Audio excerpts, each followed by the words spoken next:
bersama aku dengan seorang malaikat yang menjaga bukit, maka diutuskan malaikat ini, kamu arahkanlah dia, kerana arahkanlah dia seperti mana yang pernah dilakukan kepada kaum Nabi Lut alaihissalam, iaitu menenggelamkan kaum Nabi Lut kerana ingkar perintah Nabi Lut alaihissalam. Apa doa Nabi? Bila Nabi memunajat kepada Allah, minta bantuan daripada Allah. Sebab tu tuan-tuan sekalian, orang Islam bila dalam keadaan resah, dalam keadaan stres, dalam keadaan apa sekalipun, jangan minta selain daripada Allah. Kalau kita minta pada manusia, muka je nampak tak stres, tutup pintu stres nak mampus. Doktor kan, awak tak stres ke doktor? Doktor stres. Operation tengoklah, ni tercabut telinga, nak cabut hidung tercabut, gigi hilang, tengok dagu duduk ke sebelah sini, tangan duduk atas kepala, lagi stres tengok. Tiba-tiba kita datang, doktor saya stres. Kita minta pada orang yang stres juga. Muka nampak tak stres, tutup pintu stres. Sebab kita minta kepada manusia yang sama taraf dengan kita. Kita minta pada Allah, akhirnya Allah berikan pertolongan kepada Nabi kita Muhammad sallallahu alaihi wasallam. Tuan-tuan sekalian, malaikat Jibril kata, ya Muhammad, ni ada bersama aku dengan malaikat yang menjaga bukit ini. Arahkanlah dia menenggelamkan puak-puak Taif seperti mana yang pernah beliau lakukan kepada puak-puak Nabi Lut alaihissalam. Lalu Nabi Muhammad sallallahu alaihi wasallam dengan akhlak sebagai seorang pendakwah yang cukup hebat, apa kata Nabi? Bal arju an yakhrujallahu ta'ala min aslabihin man ya'budullaha wa la yusyriku bihi syai'an. Wahai malaikat Jibril, bukan ini yang ku minta, tetapi aku mengharapkan, bal arju, bahkan aku mengharapkan, bal arju an yakhrujallahu ta'ala, Allah mengeluarkan mereka ini min aslabihim, daripada keturunan mereka adalah keturunan man ya'budullah wa la yusyriku bihi syai'an, di kalangan mereka yang tidak sembah selain daripada Allah dan tidak syirik kepada Allah. Tuan sekalian, doa Nabi, sikap Nabi yang lembut. Ni tahap Islam pada saat tersebut kena ingat. Islam pada saat tersebut ditindas, bukan jadi memerintah. Nabi berhijrah di bumi Habsyah untuk dapat perlindungan. Nabi hijrah yang kedua ke Taif untuk mencari medan dakwah baru, supaya mencari kader-kader dan ahli baru. Tuan-tuan hadirin-hadirat yang dirahmati Allah sekalian, ingat, bila pergi ke bumi Taif, masyarakat orang-orang tua-tua tolak belaka Nabi Muhammad sallallahu alaihi wasallam. Tapi Nabi doa, biarlah Allah keluarkan di kalangan anak-anak muda daripada Bani Saqif, adalah keturunan anak-anak muda yang sembah Allah, tidak syirik kepada Allah sesuatu pun. Peristiwa ini berlaku selepas hijrah Nabi kita Muhammad sallallahu alaihi wasallam. Datang wakil anak muda bertemu dengan Nabi Muhammad sallallahu alaihi wasallam. Ya Rasulullah, wahai Rasulullah, kami adalah anak-anak daripada Bani Saqif, yang ketika dahulunya bila kamu datang ke Bani Saqif, kamilah yang diarahkan oleh bapa kami untuk melontarkan batu dan kayu kepada engkau ya Rasulullah. Hari ini di belakang aku tergolong kalangan anak-anak muda yang sudah bertekad untuk mensytiharkan kalimah syahadah di hadapan. Allahu Akbar. Berkat doa Nabi kita Muhammad sallallahu alaihi wasallam dengan semikian rupa. Sebab tu tuan-tuan hadirin sekalian, sifir dia begini. Bila terima Islam, kita yang untung. Bila tolak Islam, Islam tak pernah rugi. Ni kena ingat. Kalau kita terima perjuangan Islam, kita yang untung. Bila kita tolak perjuangan Islam, perjuangan Islam tak pernah rugi. Tak pernah rugi. Yang untung kalau kita terima. Yang rugi kita bila kita tolak. Sebab itu tuan-tuan sekalian, alangkah baiknya kalaulah sekiranya bumi Taif, penduduk Taif, Bani Saqif menerima Islam, boleh jadi Taif menjadi negara hijrah yang pertama bagi Rasulullah sallallahu alaihi wasallam. Rugi. Kalau tidak, di situlah ada masjid yang pertama dibina, tapi mereka tolak. Tuan-tuan hadirat yang dirahmati Allah sekalian, akhirnya Islam dia tak selama-lamanya di bawah untuk mendapat perlindungan. Islam tidak selama-lamanya untuk ditindas. Islam tidak selama-lamanya ditekan. Akhirnya Rasulullah sallallahu alaihi wasallam mengambil satu inisiatif berdasarkan perintah Rasulullah, perintah Allah Subhanahu wa taala. Lalu uzina lakum bil hijrah, diizinkan bagi kamu hijrah. Maka tercetuslah tuan-tuan sekalian peristiwa hijrah. Hijrah dalam bentuk bahasanya intiqalu minal makani ilal makan. Berpindah daripada satu tempat ke satu tempat. Sebab itu orang menyanyi lagu-lagu awal Muharram. Awal Muharram detik permulaan perpindahan Nabi dan umat Islam dari kota Mekah ke kota Madinah. Oh, lagu dia. Kan? Tuan-tuan sekalian, hijrah ini dari sudut bahasa begitu. Apa yang kita nak ambil peristiwa tuan-tuan sekalian? Hari ini hijrah. Bila kita sebut awal Muharram detik permulaan, Muharram tu kah bermulanya hijrah? Adakah Muharram itu bermula hijrah? Ramai kadang-kadang anak-anak kita, bila peristiwa hijrah bermula? Awal Muharram. Hijrah ni bermula tuan-tuan sekalian tahun hijrah. Tahun hijrah ni dimulakan pada zaman Umar bin Khattab. Umar bin Khattab lah. Kerana Umar ni orang yang cukup sistematik dan juga orang yang cukup organize. Yang paling cantik nak organize. Dia ada zaman dia buat pos, zaman dia buat ketenteraan, peluasan kuasa, ada sistem gubernur-gubernur. Hebat zaman Umar. Sistematik pemerintahan Umar. Tuan-tuan sekalian, Umar satu hari, bila dah banyak peluasan kuasa tempat, banyak gubernur dah dilantik, akhirnya adalah utusan surat menyurat. Surat daripada Umar, surat daripada gubernur, surat kepada Umar, surat Umar kepada gubernur. Tiba-tiba tuan-tuan sekalian, 12 hari bulan Rabiul Awal, tahun tak ada. Ini problem. Kalau orang Masihi Kristian, dia ada miladi atau Masihi. Miladi itu kelahiran. Mereka mengambil Masihi M, yang kita letak M tu dalam bahasa Arab kita Jawi kita mim tu miladi. Bermulanya mereka mengambil hijrah bertepatan dengan kelahiran Nabi Isa alaihissalam. Orang jahiliah dulu hari Ahad dia panggil hari Ahad juga. Orang zaman jahiliah panggil Isnin, kita panggil Isnin juga. Orang jahiliah panggil Rabu, kita panggil Rabu juga. Orang jahiliah panggil Jumaat, kita panggil Jumaat juga. Kita kekalkan hari itu. Bulan pun sama juga. Muharram, Safar, Rabiul Awal, Rabiul Akhir, Jamadil Awal, Jamadil Akhir, Rajab, Syaban, Ramadan, Syawal, Zulqaidah, Zulhijjah. Saya nasyid tu sebab tak ingat kalau nak susun. Ada nasyid, alhamdulillah. Muharram, Safar, Rabiul Awal, Rabiul Akhir, Jamadil Awal. Zaman jahiliah pun sama. Tetap panggil bulan yang sama. Tetapi tahun tak ada. Maka tuan-tuan sekalian, Umar ni dengan kebijaksanaan yang memerintah, banyak pembaharuan yang dia buat. Antaranya takwin tahunan melalui hijri. Asalnya dia panggil menteri-menteri dia buat bincang. Kalau orang Kristian mereka ada tahun Masihi. Kalau agama lain ada. Islam tak ada tahun.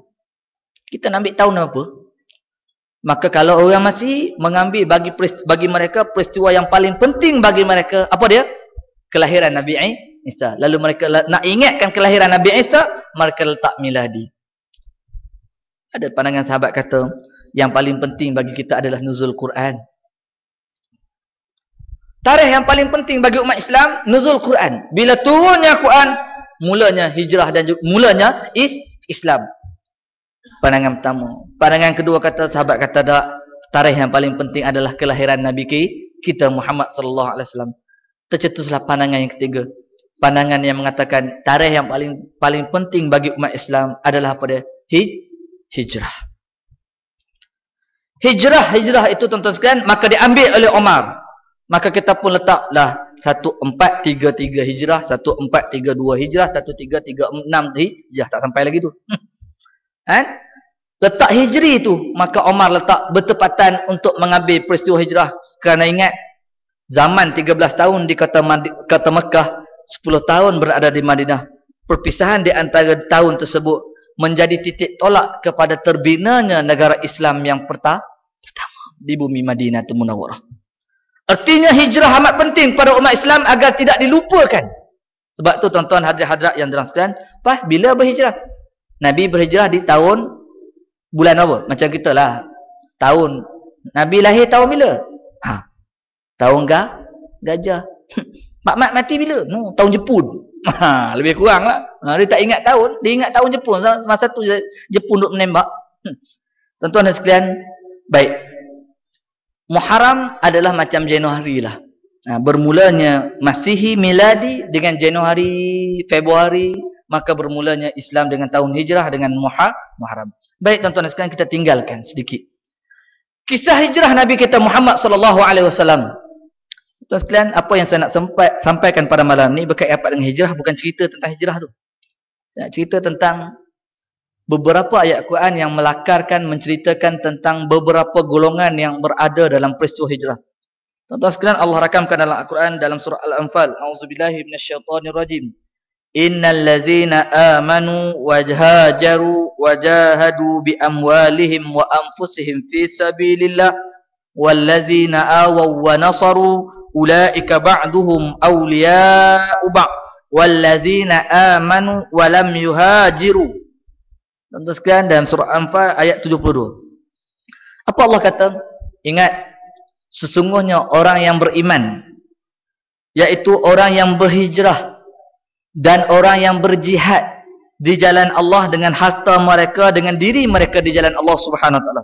Itu yang pertama. Dan kena ingat wahai Muhammad, wallazi, dan orang yang beriman, awwaw wa nasaru, orang yang membantu, yang memberikan tempat penginapan dan membantu golongan-golongan beriman. Ulaika ba'duhum awliya'u ba'd, mereka bantu di antara satu sama lain. Dan yang ketiga kata Allah Ta'ala, walladzina amanu wa lam yuhajiru, dan orang yang beriman tapi mereka tidak berhijrah. Ada 3 golongan yang Allah rakamkan dalam peristiwa hijrah ini. Pertama, orang yang beriman, orang yang berhijrah daripada kota Mekah ke kota Madinah. Ni tuan-tuan sekalian, orang ini diberi nama muhajirin. Orang yang kedua Allah rakamkan, walladzina awaw wa nasaru, orang yang memberikan tempat duduk dan membantu Islam, yaitu golongan Ansar. Walladzina amanu minal ansariyin, daripada golongan Ansar. Ada pula golongan yang ketiga tuan-tuan sekalian, yang beriman, walam yuhajiru, mereka tidak berhijrah. Tuan-tuan hadirin-hadirat yang dirahmati Allah sekalian, golongan yang pertama yang Allah rakamkan kehebatan orang yang berhijrah. Tuan-tuan sekalian, para sahabat berhijrah atas perintah Rasulullah sallallahu alaihi wasallam. Atas perintah Rasulullah. Bukan semata-mata kerana tak nak tinggal sebab takut dengan puak-puak Quraisy, sebab tekanan hebat daripada golongan Quraisy, Abu Jahal, Abi Lahab, bukan kerana tu. Tetapi kenapa? Kerana perintah Rasulullah supaya para sahabat kena hijrah, tinggalkan kota Makkah, pergi ke kota Madinah. Ujian tuan-tuan sekalian, para sahabat tuan-tuan sekalian, 13 tahun, hampir 13 tahun mereka diuji dengan kesabaran. Dikenakan tikaman, letak batu atas badan, mereka sabar. Habab, mereka dipanggang api sehingga akan keluar air nanah dan juga bisa. Sabar. Keluarga Yasir, ibu dan ayahnya disula dan sebagainya, sabar, mereka masih lagi kekal dengan iman. Bila dikenakan tekanan, mereka sabar. Itu yang pertama, ujian yang Allah berikan kepada mereka. Ujian yang kedua, tahap iman dia akan diuji tuan-tuan sekalian. Bila tingkat iman kita tinggi, maka ujian tinggi. Ni sifat dia. Bila iman naik tinggi, ujian pun naik tinggi. Sebab tu test iman kita tengok. Bukan test, tengok iman. Bukan test, tengok. Kalau menangis tu sebab apa? Nangis sebab kucing berak atas kereta. Kereta baru beli, kucing berak, menang ya Allah, kereta baru beli, esok lagi kerja tengok kucing berak pula, jiran nak mampus betul. Iman tak kucing. Cara itulah iman kita, nangis sebab tu je. Ruginya air mata kita tersebut. Terus sekalian ingat, iman bila naik tinggi, maka ujian pun tinggi. Sifat dia begitu. Oleh sebab itu tuan-tuan hadirat-hadirat yang dirahmati Allah sekalian, bila sahabat, bila dah tahap iman mereka naik tinggi, lalu Allah tingkatkan satu ujian untuk menguji tahap keimanan mereka, maka Allah uji mereka, betul dan benarkah mereka mencintai Allah dan Rasul lebih daripada segala-galanya.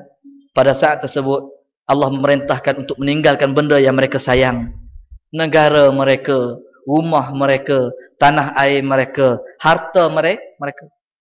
Dalam peristiwa hijrah, Nabi tidak benarkan mereka berhijrah membawa harta. Kena ingat, mereka tak bawa harta. Kisah yang cukup terkenal, Suhaib As-Sunan Ar-Rumi. Seorang sahabat Nabi Muhammad SAW yang berasal daripada Rum. Dia datang pada Rum, merantau ke bumi Arab. Jadi korporat, kaya. Kaya, banyak harta.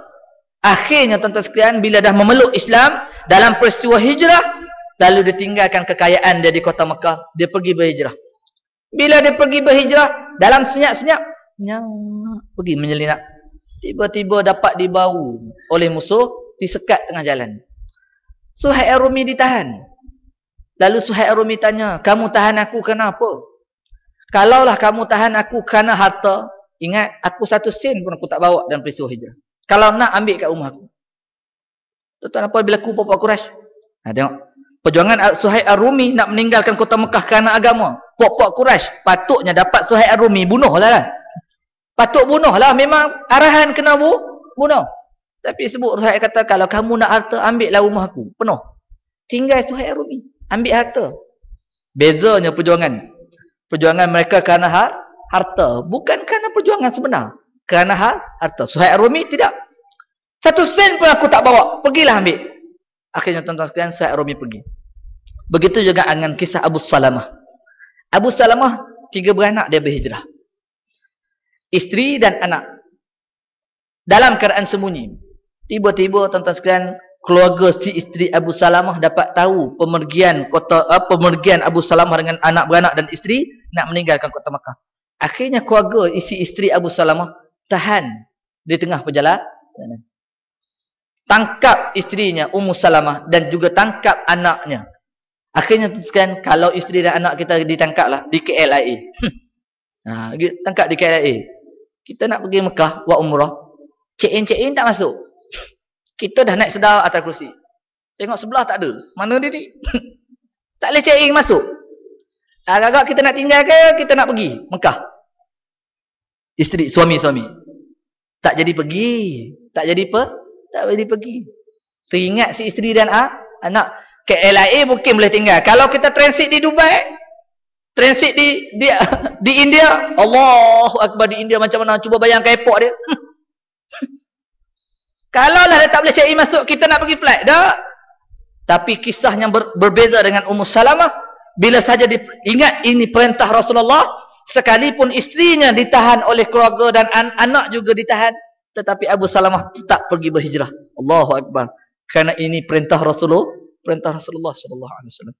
Tuan-tuan hadirin-hadirat yang dirahmati Allah sekalian, ini kehebatan orang yang pertama, orang yang berhijrah, yang beriman dan berhijrah. Orang yang kedua, orang yang beriman dan juga menolong membantu umat Islam yang meninggalkan kota Mekah pergi ke Madinah, yang diberi nama dengan Ansar. Saya nak sebut golongan yang ketiga. Golongan yang beriman tapi tidak berhijrah. Yang telah Allah rakamkan cerita peristiwa ini dalam surah An-Nisa. Illal mustad'afina minar rijali wan nisa'i wal wildan. Ada 3 golongan yang beriman tapi tidak berhijrah bersama dengan Rasulullah sallallahu alaihi wasallam, iaitu pertama golongan yang lemah tua, nak pergi meninggalkan kota Mekah tak larat dah, dengan tenaga yang ada tak larat pergi. Baik, maka dia dibenarkan untuk berada di Mekah. Golongan yang kedua, wanita yang tak tahu jalan bagaimana nak menuju ke Madinah.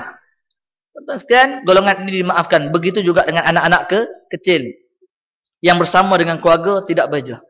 Tetapi tuan-tuan sekalian, yang tak berhijrah di kalangan orang beriman, dia ada 2 kategori. Yang tadi dimaafkan, yang satu lagi tidak dimaafkan.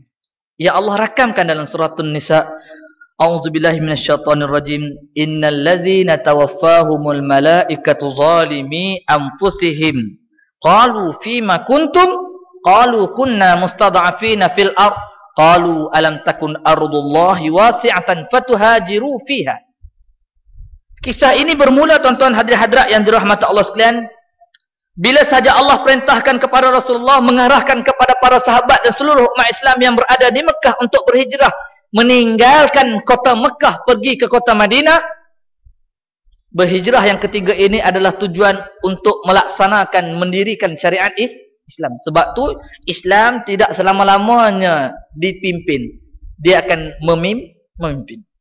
Jangan kita hanya ada usaha untuk dipimpin saja Islam ni. Tak, dia kena ada usaha kita untuk menjadikan Islam itu memimpin. Peristiwa hijrah mengajar kita. Oleh sebab itu tuan-tuan sekalian, ada satu golongan yang tidak berhijrah. Golongan ini Allah rakamkan adalah di kalangan mereka yang terhutang budi dengan Abi Lahab. Abi Lahab kaya. Berani bercakap, petah bercakap. Bila Nabi bercakap sampaikan Islam, tabballaka ya Muhammad. Alihadza jama'tana, ingat kisah ini. Yang turunnya surah Tabbat ada Abi Lahab wa Tab. Hebatnya Abi Lahab, pandai bercakap, berani bercakap, tapi penakut. Penakut. Apa tanda penakut dia? Dia suruh orang pergi berjuang dalam peperangan Badar menentang Rasulullah. Abi Lahab pergi tak? Abi Lahab tak pergi. Dia pandai, dia ganti orang lain. Ni Abi Lahab cakap bumbang. Tapi batang hidung tak nampak. Langkah mayat aku. Tak nampak pun. Kursi pun tak nampak. Bayang pun tak nampak. Bau ketiak lagi tak bau. Tak datang dalam perjuangan. Ni Abi Lahab punya perangai. Tuan-tuan hadirat yang dirahmati Allah sekalian. Akhirnya budi dengan Abi Lahab. Sebab Abi Lahab kaya. Dia banyak bagi benda kepada golongan-golongan dalam sebahagian pada saat tersebut. Dan juga tak berani dengan Abi Jahal. Abi Jahal ni ganas. Backing. Orang takut dengan dia. Tuan-tuan sekalian, akhirnya bukan alasan dia tak tahu jalan. Dia tahu jalan. Bukan tak gagah. Bukan budak. Orang dewasa. Tetapi disebabkan harta mereka berada di Mekah kaya banyak. Hasil pemberian daripada Abi Lahab kepada mereka. Terhutang budi dengan Abi Lahab. Dan gerun dengan Abi Jahal. Kerana nak tinggalkan kota Mekah. Akhirnya mereka tak tinggalkan kota Mekah. Tuan-tuan sekalian, itu fitnah yang pertama berlaku kepada mereka. Sebab tu tuan-tuan sekalian, Allah rakamkan kepada kita, wa ma atakumur rasulu fakhuzuh wa ma nahakum anhu fantahu. Apa sahaja yang dibawa datang perintah oleh Rasulullah, terimalah. Apa sahaja perintah larangan daripada Rasulullah, tolaklah, jangan ikut. Akhirnya fitnah berlaku kepada mereka tuan-tuan sekalian. Pertama mereka tak berhijrah. Islam bertapak di Madinah. Akhirnya mereka tak tinggal kota Mekah. Fitnah yang kedua berlaku tuan-tuan sekalian. Ayat yang saya bacakan dalam surah An-Nisa ini ada menyatakan sebab nuzul Allah ketika perbualan di antara mereka dengan malaikat. Innal ladzina tawaffahumul malaikatu zalimi anfusihim. Sesungguhnya orang yang telah mereka dimatikan oleh malaikat yang dalam masa yang sama mereka menzalimi diri mereka. Lalu ada perbualan di antara malaikat dengan mereka. Qalu fima kuntum. Malaikat tanya, mu ke mana dulu? Tidakkah Rasulullah suruh kamu perintah tinggalkan kota Mekah pergi kota Madinah? Fima kuntum? Mana kamu? Apa mereka jawab? Qalu kunna mustad'afina fil ard. Wahai malaikat, kami orang lemah. Abu Jahal backing. Dia kata. Qalu kunna mustad'afina fil ard. Kami lemah. Hutang budi, banyak beri macam-macam. Berimlah, trimlah, tim-timlah, apa-apalah, macam-macam. Akhirnya tu hutang budi. Berita tu hutang budi dan mereka rasa lemah. Malaikat jawab pada mereka, qalu, wahai golongan-golongan kamu, alam takun ardullahi wasi'atan fatuhajiru fiha. Tidakkah bumi Allah ini luas? Tidakkah bumi Allah ini luas?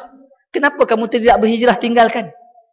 Kalau fikir tentang bab rezeki, rezeki Allah bukan hanya di Subang Bistari je. No, orang duduk Subang Suria boleh mati, hidup je. Hidup je Subang Suria. Bukan sekadar di Subang Bistari, Kota Damansara, Seksyen 7, orang boleh hidup je. Seksyen 8, flat tinggi-tinggi, gerun kita tengok-tengok. Walaupun rumah murah. Hidup je. Bulat je. Jangan duk kira lah bulat yang tak ada bapa tu. Tak, maksudnya hidup. Hidup je. Sebab itu tuan-tuan dan sekalian, peristiwa ini Allah rakamkan ketika mana para ulama ada menyebut, mufassirin menyebut peristiwa ini Allah turunkan ayat ini ketika mana mereka dimatikan dalam peperangan Badar, fitnah yang paling besar. Bila sahaja Rasulullah SAW dapat tahu kafilah Abu Sufyan membawa dagangan daripada Makkah, barang-barang yang dibawa oleh Abu Sufyan adalah barangan mereka yang ditinggal di kota Makkah, nak dijual ke bumi Syam. Keuntungan tersebut nak dibawa pulang ke Mekah. Rasulullah dapat tahu, Rasulullah membawa tentera-tentera Islam, para sahabat, untuk apa? Untuk menyekat kafilah Abu Sufyan. Tetapi kebijaksanaan Abu Sufyan cerdik, dia cari jalan lepas. Terlepas dia ke Mekah, tuan-tuan sekalian, pada saat tersebut berita sampai kepada Abu Jahal. Terus Abu Jahal meniup semboyan, mengarahkan kawan karib dia, pemerintah-pemerintah, pakatan-pakatan dia, kontijen-kontijen dia, orang yang dia kenal, supaya keluar daripada Mekah untuk berperang dengan Nabi Muhammad SAW di Sahatil Badri, di dalam peperangan Badar. Tak terkecuali mereka yang beriman duduk di kota Madinah, kota Mekah. Abu Jahal kata, semua yang ku kenal kena pergi keluar perang dengan Nabi Muhammad, lawan Nabi. Abi Lahab pun begitu, arahkan siapa yang dia kenal supaya keluar. Termasuklah, tak ramai tuan-tuan sekalian, bukan ratus, belasan orang saja disebut dalam kitab tafsir. Tak ramai, tetapi dalam belasan tersebut tuan-tuan sekalian, Allah rakamkan cerita mereka dalam Quran. Allahumma salli ala sayyidina Muhammad. Akhirnya mereka terasa, Allahu Akbar, kalau tak pergi kan kena pula begini. Bila tak pergi kan, tak ikut cakap dia, nanti kan kena pindah sana, kena pindah sini. Dia jadi macam tu. Akhirnya fitnah berlaku kedua kepada mereka. Mereka ikut perintah Abu Jahal. Mereka beriman. Tetapi mereka mewakili tentera-tentera Quraisy untuk menentang Islam. Subhanallah. Dahlah tak berhijrah, hati mereka beriman, tetapi mereka ikut perintah Abu Jahal nak menjatuhkan tentera Islam dalam peperangan Badar dengan jumlah yang sedikit itu. Tentera Islam yang sedikit, tentera musuh yang banyak, dan orang beriman yang Allah rakamkan ada dalam musuh. Tak ramai, sikit je. Kenapa? Ikut arahan, buat macam mana? Kerja. Tengok, kerja. Akhirnya Allah matikan mereka tuan-tuan sekalian dalam peperangan Badar. Mati mereka dalam peperangan Badar. Bila matikan mereka dalam peperangan Badar, lalu Allah hakamkan, innal ladzina tawaffahumul malaikatu zalimi anfusihim. Sesungguhnya orang yang telah Allah malaikat matikan mereka, yang mereka telah menzalimi diri mereka. Bukan Allah zalim mereka, mereka yang zalim diri mereka sendiri. Lalu pada saat tersebut ada perbualan. Sebab tu tuan-tuan sekalian, hari ini saya bimbang. Nabi Muhammad SAW menyebut hati kita ni, hati kita keras. Yalinuha bizikril maut. Hati manusia keras. Maka yalinuha bizikril maut. Ingat, lembutkanlah dengan mengingati mati. Tapi hari ini saya pelik. Metro tiap-tiap hari cerita mati. Betul tak? Hari ini kita beli ada mati. Esok nak beli lagi. Nak beli lagi kan? Beli lagi. Cerita mati ke? Lusa nak beli lagi. Nak cerita, nak dengar apa? Cerita mati. Kenapa kita tak takut? Nabi sebut, kalau hati yang keras, lembutkan yalinuha bizikril maut. Lembutkannya dengan ingat mati. Kenapa? Bila kita baca Metro, mati, tapi tak teringat mati. Cukup. Esok beli lagi. Tak berasa takut pun tentang mati. Sebab apa tuan-tuan? Sebab view, gambaran yang diberikan tentang kematian tidak sama dengan gambaran yang Islam paparkan kepada kita. Ada satu hadis Nabi Muhammad SAW menceritakan, Allahumma salli ala sayyidina Muhammad. Apabila datang kematian kepada salah seorang daripada kamu, maka akan dibentangkan kepada dia, si mayat ini, pagi dan petang tempat duduk dia, sama ada neraka ataupun syurga. Sekiranya dia ahli syurga, maka dia akan nampak tempat duduknya dalam syurga. Bila dia ahli neraka, maka dia akan nampak dan Allah paparkan kepadanya siang dan malam, pagi dan petang, tempat duduk dia di dalam neraka. Apa maksud hadis ni? Bila datangnya ajal, maut datang kepada dia, maka kalaulah di antara pengurusan jenazah tu, petang dia meninggal pagi, petang diuruskan, maka pagi dan petang itu selepas terpisah jasad dengan roh, maka kata Nabi, dia terus dipamparkan tempat duduk di dalam neraka kalau dia ahli neraka. Wa iyazubillah min zalik. Kalau dia ahli syurga, maka dia akan lihat tempat duduk dia sama ada syurga, dan kalau dia ahli syurga, dia akan nampak tempat dia duduk dalam syurga. Sebab tu kadang-kadang kita tengok orang mati kan, ada bermacam-macam wajah. Ada yang senyum sesempat dengan dua orang tok guru, Fadil Allahyarham Ustaz Atiqullah, Ustaz pondok Pasir Tumbuh. Yang meninggal ketika tu saya masih lagi kat Nilampuri. Allahu Akbar. Ribuan manusia datang menziarah. Maka anak-anak murid dia daripada seluruh pelosok negara datang. Ziarah dia.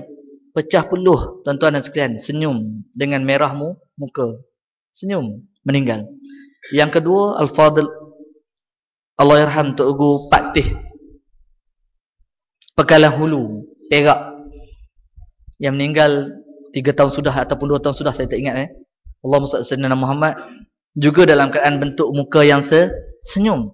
Mujahidin kita yang baru ni, Brigade Al-Qassam daripada cabang Hamas yang dibunuh oleh Israel atas serangan Gaza hari ini, juga meninggal syahid dalam keadaan tangannya menunjuk ke atas langit dengan kalimah La ilaha illallah Allah, dan dengan keadaan senyum. Sebab apa tuan-tuan sekalian? Kerana dia dah nampak tempat duduk dalam syurga, senyum. Apalagi bila kita terpisah dengan jasad dan roh, tiba-tiba Allah paparkan tempat duduk dalam syurga. Tidak ada lagi bentuk wajah yang akan dipaparkan melainkan senyuman. Kalau mereka ahli neraka, tuan-tuan sekalian. Sebab itu kadang-kadang orang yang menguruskan jenazah, dia kena jaga aib orang yang diurus. Macam-macam bentuk jenazah yang diuruskan. Ada yang mata ke atas, ada yang lidahnya keluar, ada yang mulut tengah. Macam-macam bentuk, mukanya hitam dan pucat. Memaparkan tentang siksanya dia melihat bagaimana tempat duduk dia di dalam neraka. Sebab itu tuan-tuan hadirat yang dirahmati Allah sekalian, Allah rakamkan cerita tadi bagaimana Allah matikan mereka, lalu perbualan di antara malaikat dengan mereka pun bermula. Qalu fima kuntum, ke mana kamu ni dulu ni? Sebab apa tak ikut perintah Rasulullah? Ini ingat tuan-tuan sekalian, Rasulullah, malaikat akan tanya kita. Jangan doa hafal, ma rabbuka, rabbi Allah. Hafal, tulis dalam buku. Allah nama siapa? Tuhan nama siapa? Allah. Nabi nama siapa? Muhammad. Allah, Tuhan Allah, Nabi Muhammad. Hafal. Buat apa hafal? Senang nak jawab malaikat. Jangan. Semayang tidak, apa tidak tu jangan. Hafal. Rebus pun tak boleh jawab. Tak boleh jawab. Tulis pula tulisan Jawa. Jawa pula pun tak boleh. Artinya tuan-tuan hadirat yang dirahmati Allah sekalian, Allahumma salli ala sayyidina Muhammad, Allahumma salli ala sayyidina Muhammad. Lalu kata Allah Taala, qalu fima kuntum? Qalu kunna mustada'afina fil ard. Wahai malaikat, kami ni orang lemah. Abu Jahal orang pangkat besar, dia berjawatan besar, kami jawatan rendah-rendah. Dia arah kami buat begitu, kami ikut je lah. Ni alasan yang sama. Alasan yang sama. Dia arah, dia tengok Ustaz Nafi, dia kata gitu, tulis sikit-sikit. Lepas ni lapu. Nah, ni tugas. Macam mana tugas? Jangan. Kisah ini telah Allah rakamkan. Kalau sekalipun Allah manusia itu mengarah kita buat maksiat. Sebab tu tuan-tuan sekalian, nak memberikan ketaatan pada manusia bukan perkara maksiat. Selagi mana tidak berbentuk maksiat, la ta'ata li maksiatil khaliq. Tidak boleh beri ketaatan kepada seseorang itu kalaulah arahan tersebut maksiat kepada Allah. Akhirnya tuan-tuan sekalian, malaikat kata, alam takun ardullahi wasi'atan fatuhajiru fiha. Tidakkah bumi Allah ini luas? Kenapa tak berhijrah? Tinggalkan. Kisah hijrah ni ada satu kumpulan seorang anak muda yang baru ni, duduk di kampung Melayu Subang. Saya rakamkan cerita ni tuan-tuan sekalian. Dia baru berjinak dengan usrah budak muda, lebih kurang umur dalam 25 tahun, bekerja sebagai assistant chef. Satu hari, 2 minggu sudah. 2 minggu sudah. Even di hotel, dia bekerja 3 tahun di hotel, kemudian hari Rabu dia tak boleh cuti dengan hari Khamis. Kenapa? Kerana ada satu event besar, promosi hotel, dan dapat satu surat daripada senior chef menyatakan setiap masakan semua kena taruh arak. Allahu Akbar. 3 tahun dia kerja, saya tak pernah sentuh arak dalam masakan, dia kata. Tetapi tiba-tiba arahan daripada atas supaya taruh arak kerana orang besar akan datang. Orang Melayu yang besar-besar, orang Cina yang besar-besar, orang India yang besar-besar, dan pelancong-pelancong yang besar-besar dalam majlis tersebut. Lalu dia pergi jumpa dengan senior chef. Dia kata, chef, kenapa kena taruh arak? Sebelum ni tak pernah taruh pun. Dia kata, ini arahan, ikut saja. Tuan-tuan sekalian, budak muda, Allahu Akbar, berjinak-jinak dengan usrah. Dia masuk kelab motor yang kami bawa, ARC. Ada perjumpaan kadang-kadang cerita tentang Islam. Alhamdulillah, seronok budak ni. Datang jumpa dengan saya pada hari Rabu pukul 12 tengah hari. Saya ingat dia jemput, dia kata, Ustaz, datang jumpa saya buntu. Rupanya hari itu dia tak pergi kerja. Dia kata, saya tak sanggup pergi kerja hari ini dan esok, hari Rabu dan hari Khamis. Kerana kalau saya hirih bawang, hirih makanan, hirih ayam, maka saya siapkan makanan untuk orang Melayu kita minum, dimasak dengan arak. Seorang budak tuan-tuan sekalian, dulu dia beriman sikit, dia berubah jadi baik, iman dia tingkat naik. Allah uji terus. Lalu dia kata dengan sini Syekh, saya tak sanggup. Lepas tu nak jumpa ustaz buat apa? Saya nak tunjuk surat notis berhenti kerja. La ilaha illallah. Sebab apa saya tanya? Arak yang saya tahu ustaz, yang saya belajar, bukan orang yang minum saja. Orang yang mengangkat arak, orang yang balut arak, orang yang jual arak, orang yang perah arak, orang yang duduk bersama orang minum arak, pun Allah laknat. Laknat ini dosa besar. Bukan dosa kecil. Kadang-kadang saya berhenti kat konses dengan buruh. Ada kan cashier-cashier Melayu kita? Ada berhenti tin arak orang Cina kita, India beli, bagi. Saya kata, adik, ini arak, jangan jual. Bagi kat cashier orang bukan Islam. Awak tak boleh jual. Hukum dia berdosa besar. Bukan main-main. Dosa besar. Oleh sebab itu, tuan-tuan hadirat yang dirahmati sekalian, budak ni, saya nak sebut kisah hijrah je. Ustaz, saya bacakan ayat ni dekat dia. Alhamdulillah, ada satu ayat yang menceritakan tentang waspadanya awak. Iaitu, Allah kata, qalu kunna, suruh berhijrah, tinggalkan benda yang tak baik. Lalu mereka rakamkan, kunna mustada'afina fil ard. Kami lemah je. Kami lemah. Hasil kerja aku yang ni saja. Maka kamu ambil pendirian, tinggalkan, insya-Allah. Ustaz, saya tanya dia, nak kerja apa? Dia kata, kan ada ayat trilion dinar. Ayat trilion dinar. 1000 dinar sikit dah sekarang kan? Trilion dinar.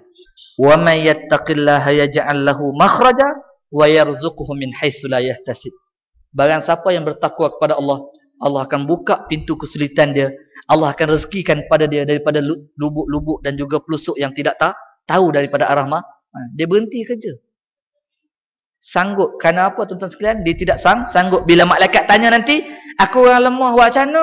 Orang atas suruh aku berharap. Akhirnya tuan-tuan sekalian, budak ni mampu berhijrah untuk tinggalkan, umur baru 25 tahun. Apa yang saya nak sebut tuan-tuan hadirat yang dirahmati sekalian, begitu juga dengan kita. Sebab itu, apa yang saya nak sebut pada malam ini, hijrah mengajar kita meninggalkan perkara buruk kepada perkara baik. Kekal sampai sekarang. Kena buat. Kena buat. Tinggalkan benda buruk, cari benda baik. Kalaulah bergelumang dengan dosa, tinggal. Sekalipun pada saat tersebut, ya Allah, rezeki aku ni buat mana lah. Orang-orang getah kaya. Dululah, sekarang dah jatuh dah. Selepas bagi 500 ni. Dulu sebelum bagi RM6, tuan-tuan sekalian. RM6 bagi. RM7 1 kilo. Orang KL pun balik. Orang berhenti kerja, menoreh getah balik. Naik Viva, naik Perdana, naik Honda, menoreh getah. Dah sebulan 6,000, 7,000 boleh dapat dengan menoreh getah. Sepagi je, right. Right. Noreh, keluar susu, keluar, noreh, habis. 7-8 ribu boleh dapat. Kerja sampai 12,5 hari. Mudah. Orang KL balik belaka. Yang nak noreh. Orang mencuri getah pun balik belaka. Masa mahal ni. Masa murah dia tak balik. Yang nak menoreh pun balik. Yang nak mencuri getah pun balik. Tuan-tuan hadirat yang dirahmati Allah sekalian. Oleh sebab itu, ingatlah. Jangan sesekali kita biarkan diri kita bergelumang dengan dosa. Sekalipun perintah tersebut kita fikir tentang bak rezeki. Kerana ayat trilion dinar, 1000 dinar yang kita paparkan dalam rumah. Wa may yattaqillah. Apa maksud ittaqillah? Apa maksud ittaqillah? Ittaqillah bermaksud melaksanakan apa yang Allah perintah, meninggalkan apa yang Allah larang. Kalau kita buat apa yang Allah perintah, tinggal apa yang Allah larang, wa may yattaqillah yaj'al lahu makhraja. Allah akan jadikan, berikan kepada dia pintu keluar di atas kesulitan. Apa sulit kita? Sulit kita tak ada rezeki, Allah bagi. Sulit kita payah kerja, Allah bagi. Sulit kita nak menikah 3, Allah bagi. Syarat bertakwa. Allah boleh bagi mudah je. Betul tak? Betul. Sulit tak? Sulit bertakwa, mudah. Bini acik-acik belakang kata, lepas ni tak boleh suruh abang-abang bertakwa lah macam tu, mudah lah ni kan. Wa yarzuquhu min haitsu la yahtasib. Allah akan bagi rezeki tak tahu daripada mana datang. Allahu akbar. Mudah. Syarat bertakwa. Sebab itu tuan-tuan hadirat yang dirahmati Allah sekalian. Yang keduanya, yang terakhir saya nak sebut tentang hidayah. Tentang hidayah ni, tentang budak ni, ya Allah, baru dalam 2 bulan saya rasa bersama. Ikut kuliah, kadang-kadang tengok ada dia jumpa. Lepas tu motor main sikit dengan dia, sembang kejap-kejap, BBQ, lepas tu sembang. Itu saja hidayah yang Allah bagi kepada dia untuk bersama. Hidayah ni milik Allah. Kadang-kadang dia datang dengan usaha yang besar, usaha yang kuat, seperti mana Rasulullah sallallahu alaihi wasallam berusaha sampaikan hidayah kepada bapa saudara. Tapi Allah tak bagi hidayah kepada bapa saudara dia. Sekalipun sampailah di atas pembaringan Rasulullah sampaikan kalimah la ilaha illallah Muhammadur Rasulullah. Sampai atas pembaringan Abi Talib masuk Islam tak? Tak masuk. Ada seorang kisah Nabi, sahabat Nabi Muhammad sallallahu alaihi wasallam yang sempat saya nukilkan dalam kitab sirah. Seorang lelaki yang bernama Dhami' Al-Azadi. Dhami' ni berasal daripada bumi Yaman. Dia ahli nujum, macam pak belalang lah. Datang daripada bumi Yaman nak bertemu dengan, nak melaksanakan ibadah haji, haji jahiliyah, bukan haji Islam lagi. Rasulullah berada di Mekah. Bila sampai di kota Mekah, lalu mereka berikan peringatan. Wahai Dhami', satu peringatan yang aku nak berikan kepada kamu. Jangan bertemu dengan seorang lelaki yang bernama Muhammad. Sebab apa? Sebab dia gila. Gila. Dhami' ni ahli nujum. Asalnya dia tak nak pergi jumpa Nabi Muhammad sebab gila. Tapi sebab dia ahli nujum, dia kata, kalau aku tak pergi, rugi. Kalau aku pergi, untung. Kalaulah aku boleh ubat sakit gila dia. Tujuan Dhami' nak pergi jumpa Nabi Muhammad bukan nak kenal Nabi, nak terima Islam, tapi nak merawat sakit Nabi. Dhami' pergi jumpa dengan Nabi Muhammad sallallahu alaihi wasallam. Wahai Muhammad, kamukah lelaki yang disebut oleh bangsa Quraisy itu? Ya. Apa sakit kamu yang ada? Beritahu aku nak sembuhkan. Jumpa Nabi, jumpa Dr. Harundin. Apa sakit kamu yang aku nak sembuhkan? Macam tu lah lebih kurang.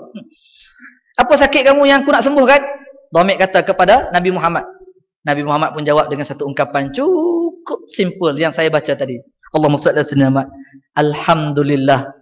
Nahmaduhu wa nasta'inuhu man yahdihillahu fala mudhillalah wa man yudlil fala hadiyalah. Asyhadu an la ilaha illallah wa asyhadu anna Muhammadar Rasulullah. Itu saja ucapan dia. Apa maksudnya? Segala puji bagi Allah. Kepadamulah kami sembah, kepadamulah yang kami minta pertolongan. Sesiapa yang Allah berikan hidayah padanya, tidak ada sesat baginya. Sesiapa yang Allah sesatkan baginya, tidak ada pedoman hidayah baginya. Aku bernaik saksi bahawasanya tiada Tuhan melainkan Allah, dan aku juga menaik saksi bahawasanya tidak ada, bahawasanya Nabi kita, bahawasanya Muhammad itu pesuruh Allah. Itu dia dibaca. Dhami' kata apa? Ya Muhammad, karim maratan ukhra. Ulang sekali lagi. Baca sekali lagi. 2 kali Nabi baca dengan ayat yang sama. Alhamdulillah, nahmaduhu wa nasta'inuhu, man yahdihillahu fala mudhillalah wa man yudlil fala hadiyalah. Asyhadu an la ilaha illallah wa anna Muhammadan abduhu wa rasuluh. Lalu Dhami' kata apa? Ya Muhammad, aku ahli nujum. Aku tahu ayat-ayat nujum macam mana. Mambang merah, mambang biru, mambang kuning. Itu ayat ahli nujum. Aku juga tahu ayat-ayat sihir. Aku juga tahu ayat-ayat puitis syair. Ayat yang kau ungkapkan tadi bukanlah ayat daripada ayat puisi, bukan daripada syair, bukan daripada nujum, bukan daripada sihir. Maka dengan mudah hari ini ya Muhammad, aku menghulurkan tanganku berbai'ah dengan mengucap kalimah syahadah. Asyhadu an la ilaha illallah wa anna Muhammadar Rasulullah. Tengok hidayah Allah nak bagi. Simple, mudah. Sebab itu tuan-tuan hadirat-hadirat yang dirahmati Allah sekalian, apa yang saya nak sebut ayat ini, sebab tu para ulama sebut, kalau kita sebagai ustaz kena baca doa ni. Kalau kita sebagai orang yang ditugaskan untuk public speaking, cakap sama ada di dalam pejabat, mempengusikan mesyuarat, atau bercakap pada non-muslim ke, bukan muslim ke, apa bangsa sekalipun, muslim ataupun non-muslim sekalipun, mulakan dengan ungkapan begitu. Alhamdulillah. Nahmaduhu wa nasta'inuhu wa nastahdihi wa nastaghfiruh wa natubu ilaih wa na'udzubillahi min syururi anfusina. Yang panjanglah tu. Doa. Panjanglah ustaz, payah nak hafal. Alahai, doa makan pun boleh lah. Allahumma. Baca dengan intonasi nak ceramah lah. Jangan baca doa macam nak makan, kan terkejut lah. Allahumma barik lana fima razaqtana wa qina azabannar. Anak duduk belakang. Macam bisa aku dengar doa tu. Rupanya doa makan. Boleh tak? Boleh. Tak ada masalah tuan-tuan dan sekalian. Boleh. Tapi eloknya baca yang ni lah. Alhamdulillah nahmaduhu wa nasta'inuhu wa nastahdi wa nastaghfiruh. May yahdihillahu fala mudilla lahu wa may yudlil fala hadiya. Bacalah doa ni. Setiap kali kita nak berucap, mesyuarat ke, nak berceramah ke, nak berpidato ke, nak buat taklimat ke, nak present apa-apa presentation kita ke, baca. Mudah-mudahan orang boleh terima hidayah daripada Allah, seperti mana Dhamir Al-Azdadi daripada bumi Yaman tadi datang bertemu dengan Rasulullah sallallahu alaihi wasallam, menerima hidayah dengan ungkapan tersebut. Allahu akbar. Untung dia terima Islam. Sekalipun orang kata jangan pergi, dia pergi juga. Karena Allah nak buka hidayah. Tuan-tuan hadirat yang dirahmati sekalian, beruntung kita ni datang majlis ilmu yang terakhir saya nak sebut. Kadang-kadang orang Islam kita, orang Melayu kita ni kena belajar. Sekalipun kita dah berstatus ustaz, kena belajar. Walaupun dah master, kena belajar. Walaupun PhD pun kena belajar. Kena belajar. Sebab kadang-kadang ada yang kita tahu, ada orang lain tak tahu. Ada yang kita tak tahu, orang lain tahu. Ada yang kita tak tahu, orang lain tak tahu. Ada yang kita tak tahu, orang lain tahu. Macam-macam. Boleh berkongsi melalui ilmu. Ni kadang-kadang orang Melayu kita ni, kadang-kadang dia tak tahu halal dan haram. Pasal tak? Kadang-kadang kan orang mencuri.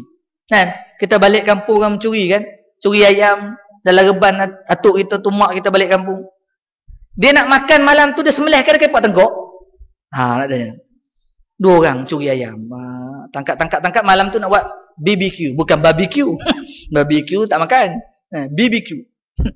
Bila nak buat BBQ agak-agak dia nak makan, nak makan tu nak sembelih ke dia nak kepot tengkok? Kalau kawan dia kempot tengkok, kawan dia nak ambil kempot tengkok ayam kan? Jangan. Dosa. Kalau tak makan kempot tengkok, tak sembelih berdosa. Dia tak tahu dia mencuri itu pun berdosa. Dia tahu hanya makan tak sembelih berdosa. Dia tak tahu dia mencuri berdosa. Ada kisah seorang ustaz, rumah dia masuki 2 orang pencuri. Masuk pencuri rumah ustaz ni ke, ya Allah, nak jumpa apa dalam rumah ustaz? Jumpa kitab je lah kan. Kitab pula kulit dia macam Quran. Masuk kawan ni, kawan dia pegang kitab-kitab rekat rak tu dengan sejadah. Cari emas. Kawan dia tanya, kenapa kau pegang sejadah tu dekat tangan? Nak belek kitab tu. Dia kata, Quran kalau tak ada air semayang, dosa sentuh. Dia tak tahu dia masuk rumah ustaz tadi pun berdosa. Ni perangai orang Melayu kita lah ni. Jom makan babi. Haram. Jom makan babi. BBQ. BBQ ke barbecue? Barbecue. Babi. Sup babi tak mau. Rasuah makan. Lebih kurang macam tu lah. Dia tahu haram satu tempat, dia lupa pula haram satu tempat. Sebab tu di antara perkaranya, kata Imam Ghazali dalam kitab Minhajul Abidin kan, mana mungkin orang nak berubah jadi baik. Nak jadi baik, dia tak tahu benda baik tu apa dia. Dia nak jadi baik, nak buat benda baik, tapi benda baik tak tahu apa dia benda baik. Mana mungkin orang nak jadi baik, nak tinggal benda jahat, dia tak tahu benda jahat yang nak tinggal tu apa dia. Artinya tuan-tuan sekalian, dia kena belajar tahu apa itu dosa pahala, apa itu baik dan jahat, apa itu halal dan haram. Dia kena belajar. Sebab tu tuan-tuan hadirat yang dirahmati Allah sekalian, mudah-mudahan pertemuan kita pada malam ini insya-Allah, apa yang saya nak sebut berkait rapat dengan ayat tadi, saya ingat kata-kata Tuan Ibrahim Tuaman, kisah dia. Kisah tentang ayat yang Allah matikan tadi dalam perjuangan Islam. Kalaulah kita tak boleh nak bantu Islam, jangan kita beratkan Islam, menyusahkan Islam. Macam orang dulu kan. Ingat orang dulu nak usung surau.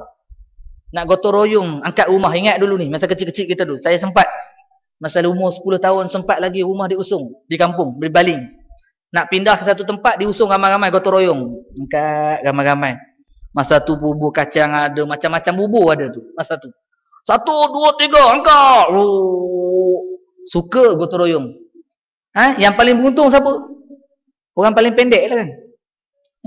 Orang yang paling pendek paling beruntung. Orang yang tinggi angkat lengoh bau-bau dia. Gini je. Orang kampung marah tak? Orang kampung tak marah. Orang kampung kata tak apalah, engkau tolak sikit pun sikit lah. Jangan bergayuk je. Jangan bergayuk saja. Artinya apa yang saya sebut sini, boleh kita ambil perjuangan Islam hari ini nak menegakkan kalimah Allah, perundangan Islam, syariat Islam. Kalaulah kita tak boleh nak bantu angkat, jangan kita bergayut.